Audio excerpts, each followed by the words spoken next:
आता बातमी आहे छत्रपती संभाजीनगर मधून। या ठिकाणी अघोरी बाबाचा व्हिडिओ सध्या समोर आलेला आहे। काठीने मारून हा बाबा उपचार करत असल्याचा हा व्हिडिओ आहे। पायामधील बूट तोंडात धरायला लावत असल्याचंही समोर आलंय। भोंदू बाबाकडून अघोरी उपचार केले जात असल्याचं समोर आलंय। भोंदू बाबाचा हा अघोरी उपचार करण्याचा व्हिडिओ छत्रपती संभाजीनगर मधला आहे। तो व्हिडिओ आता आपण पाहतोय। एका व्यक्तीवरती हा अघोरी उपचार करतोय हा बाबा। त्याच्या मानेवरती पाय ठेवून उपचार करत असल्याचा हा व्हिडिओ आणि यासोबतच काठी मारून उपचार करतोय हा बाबा आणि तोंडामध्ये बूट धरायला लावतोय। अशी ही सगळी दृश्य व्हिडिओ मध्ये समोर आलेली आहेत। छत्रपती संभाजीनगर मधला हा भोंदू बाबा आहे। मोहसिन शेख सध्या आपल्या सोबत आहेत। मोहसिन, हा सगळा नेमका प्रकार काय आहे? अत्यंत हा सगळा धक्कादायक प्रकार आहे। छत्रपती संभाजीनगरच्या वैजापूर तालुक्यातील हा सगळ्या घटना आहे। सोशल मीडियावर प्रचंड हे व्हिडिओ वायरल होताना आपल्याला पाहायला मिळतात।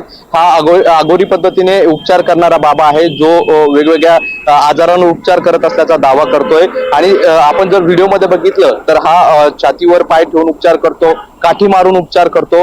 धक्कादायक म्हणजे स्वतःचा बूट पायातला बूट जे आहे तर तोंडात धरायला लावतो। अत्यंत किळसवाना हा सगळा प्रकार आहे आणि हा बाबा अनेक दिवसांपासून अशा पद्धतीने उपचार करत होता। मात्र या बाबाचा आता व्हिडिओ सोशल मीडियावर व्हायरल झाला। जेव्हा हा व्हिडिओ व्हायरल झाला तेव्हा अंधश्रद्धा निर्मूलन समितीची जी टीम आहे ती त्या ठिकाणी पोहोचली होती। मात्र हा बाबा आता फरार झालेला आहे। पोलीस त्याचा शोध घेत आहेत। संभाजीनगरच्या वैजापूर पोलिसात या सगळ्या प्रकारे गुन्हा देखील दाखल करण्यात आलाय आणि या बाबाचा पोलिसांकडून शोध सुरू आहे। मात्र जे व्हिडिओ व्हायरल होत आहेत त्यात अत्यंत किळसवाना हा सगळा प्रकार पाहायला मिळतोय। अत्यंत धक्कादायक हा सगळा प्रकार आहे।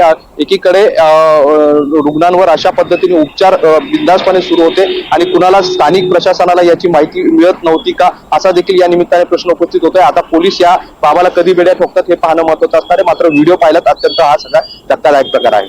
निश्चित राजरोसपणे हा सगळा प्रकार सुरू होता। याचे व्हिडिओ सुद्धा काढले जात होते आणि प्रशासनाला याची माहिती नव्हती ही आश्चर्याची गोष्ट आहे। धन्यवाद मोहसिन संपूर्ण माहिती करता।